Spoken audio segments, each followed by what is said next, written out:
Daşınmaz əmlakın dövlət reestri xidmətinin keçmiş rəisi Arif Qarашov nə zamandır gözə dəyməsə də bir ara sabiq MTN şefi Eldar Mahmudovla bağlı prezident etdiyi şikayəti ilə diqqətə gəlmişdi. Keçən il isə Qarашovun ağır xəstəlik keçirdiyi məlum oldu. İndi isə bununla bağlı deputat Etibar Əliyev maraqlı məlumat paylaşıb. Sabiq deputat özünün sosial şəbəkə hesabında qeyd edib ki, Facebookda oxudum ki, 21-ci əsr Beynəlxalq Təhsil və İnnovasiya Mərkəzinin 25 illiyinə həsr olunmuş yubiley tədbiri keçirilib.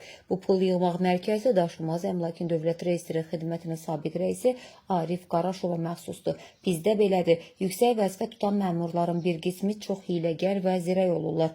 Orta özəl təhsilin necə böyük gəlirlər gətirdiyini anlayıb, dövlətdən qamarladıqları pulların hesabına liseylər və mərkəzlər yaradırlar. Məsələn, təhsilin əlifbasını belə bilməyən yoldaş Qaraşov kimi. İllik təhsil haqqı 15 min manat olan özəl məktəblər Azərbaycan cəmiyyəti üçün heç bir fayda gətirmir. Bunun üçün sadə bir təhlil aparmaq kifayətdir. 34 illik təhsil sahəsində fəaliyyətimə rəğmən bir sinif otağı belə aça bilmərəm. İndi siz Qaraşovun nüfuzuna diqqət edin. Tədbirdə YAP Mərkəzi aparatının rəhbəri Tahir Budaqov, Milli Məclisin Elm və Təhsil Komitəsinin sədri Anar İskəndərov, Milli Məclisin Ailə, Qadın və Uşaq Məsələləri Komitəsinin sədri Hicran Hüseynova və başqa tanınmış isimlər iştirak ediblər deyə Etibar Əliyev qeyd edib.